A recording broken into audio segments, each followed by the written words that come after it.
Hi there. I was asked to talk about learning kanji in Japanese. Kanji is Chinese characters. All right. I believe that you can learn Japanese without learning the Japanese characters, the Chinese characters, the kanji. But I recommend learning them because Japanese culture is part of this sort of East Asian culture, very heavily influenced by China and Chinese culture. To get into the Chinese characters, the kanji, is to really get into that East Asian culture and so forth. So it's well worth doing. It's part of our history as human beings, Chinese characters, Arabic script, Cyrillic writing, all these different things, Korean writing. I like exploring these things. I also enjoy reading in any language that I'm learning. If you want to read anything serious in Japanese, you have to have the characters. I think reading is tremendously powerful for acquiring vocabulary. So for all of these reasons, I think we should learn the kanji. Now, the kanji are difficult. When I learned kanji, I learned them in Chinese, Hanzi, right? Chinese characters. I didn't have the advantage of modern technology.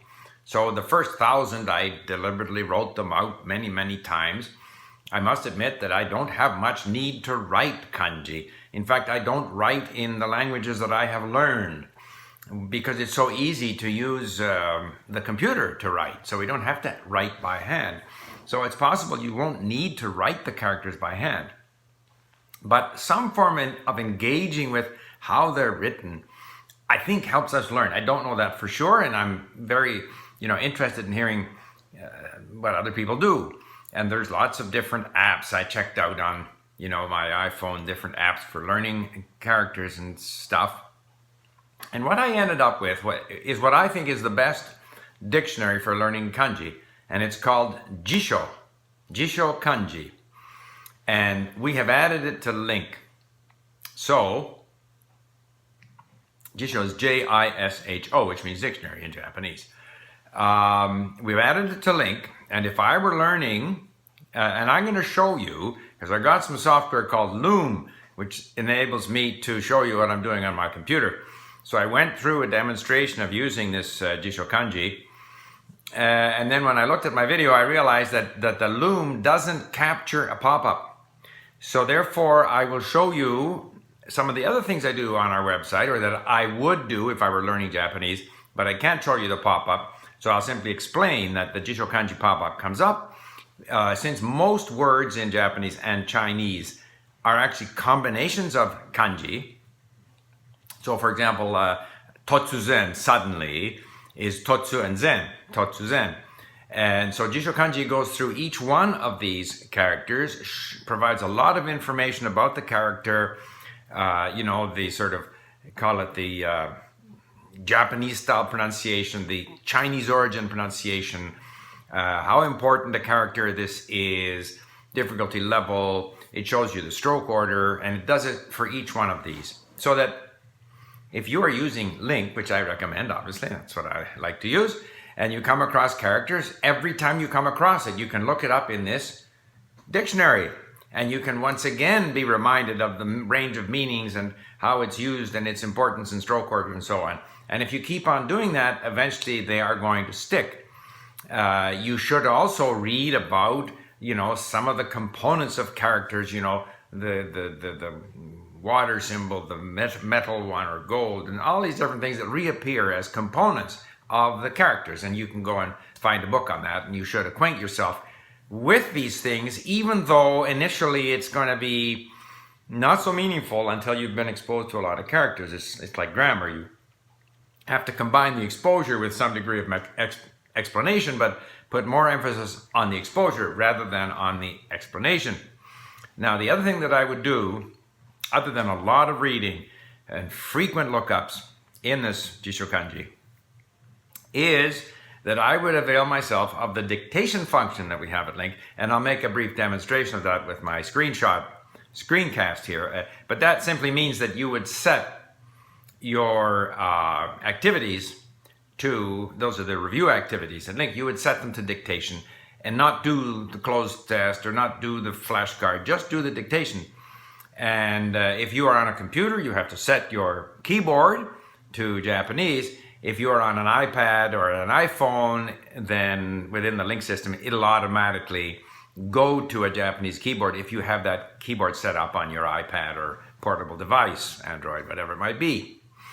And then you will hear the text-to-speech pronunciation of a word, totsuzen, and you will then be required to type it. And then you will see the character pop up. And all of this is going to help you. And I should add that just the mere fact that we have, word processing softwares on our computers, whereby we type in a romanized form of Japanese and a number of characters are suggested for us, it's another way of reviewing the characters. So technology makes it much easier to learn characters today. You should still get a book which explains some of the components. I mean, it's a matter of where your interests lie, but make it a major project to learn the characters, learn them as a part of your input reading activities, and bit by bit, it seems like an enormous task, 2,000 characters, but if you slice it off salami style, going at it, gradually building up, forgetting, relearning, you will eventually become familiar enough with the characters to read, in my opinion. And I think it's something well worth doing. And I will show you briefly, because I'm keen on using this new software that I've got, how I would do that on our website at LingQ. Okay, we'll go through to that part of the presentation now. Bye for now. So using this Loom software, let's just demonstrate how I would go about working on my kanji here at LingQ. So first of all, any blue words. Now, bear in mind, I am not studying Japanese, so this is not totally realistic, but obviously I can save words. I just click on them like that. So I would be saving the words that had, characters. Okay, so I have a bunch here that I've already saved. So, bear in mind, by the way, if you're not aware of it, that you can read. This is taken from NHK Easy News, okay? And if it's difficult for you, you can choose to look at it sentence by sentence, or you can look at it page by page. So bear in mind, it's worth exploring this sort of settings, gear symbol here, because there are a number of things that you can set. You can set, what you want to see in your home settings. You can set your reader settings, and you can also set your review settings, which I've set to dictation, because the dictation activity is kind of a good way to review your kanji. Oh, before we get there, I wanted to point out, if you have a kanji and karada, and you want to look up the kanji, you would go to Jisho Kanji, and it would give you the character, how many strokes, meanings, different meanings. Talking, grade 2, JLPT level 4. It's 88 of the 2,500 most used kanjis. You've got other words that have this word in it. You got stroke order. You got so much information, including translations into other languages. Now, if you were to choose something that had two characters, okay, a taiho, which is a double-barreled, like a word that consists of two characters. Again, if you go to Jisho Kanji, you'll see them both. So because the pop-up doesn't show, I can't show it to you, but bear in mind, you can always add dictionaries to the ones that you like to consult. Speaking of things that you can adjust, also in your reader settings, we have a thing called Asian script, and you can adjust as to whether you want to see hiragana here or whether you want to see romanized a phonetic script of these words. Okay, so now to review them, you click on this to review them, and you listen to the text-to-speech. Mawari. So you go like this. Mawari. Now, I'm going to choose, it's not, there could be one or the other. I'm not afraid of getting it wrong. Let's go with this. Maori. Correct. Okay. There you go. Next. Taiho. Okay. Again, I have Taiho. So Taiho, I go with that. Submit. So you may not be able to see this. It might be off the screen, but I have set my keyboard to hiragana so that I'm able to type phonetically and get these kanji to show up. On the iPad, the keypad, if you have already got a Japanese keypad, it'll show up automatically if you are in the system. So I just think in all the languages that I've been learning with a different script, it's very helpful to do this dictation function in order to train yourself in this other script. And that's certainly the case with kanji. But ultimately, it's a lot of reading, a lot of exposure, a lot of constant review that will gradually enable you to get a better and better sense of the kanji. And at that, I'm going to turn this off. Okay, an experiment. It wasn't ideal.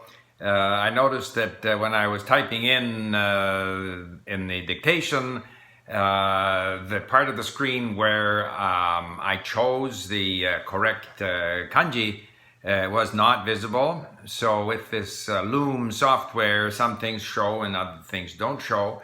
I think the big message is that, like everything in language learning, you have to explore on your own. Take on the challenge of the kanji.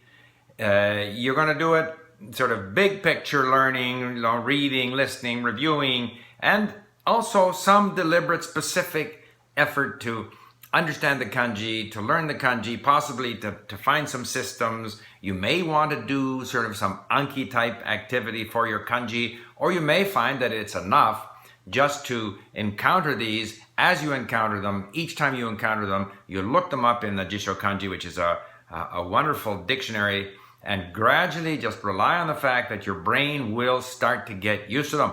So I hope that was helpful. Bye for now.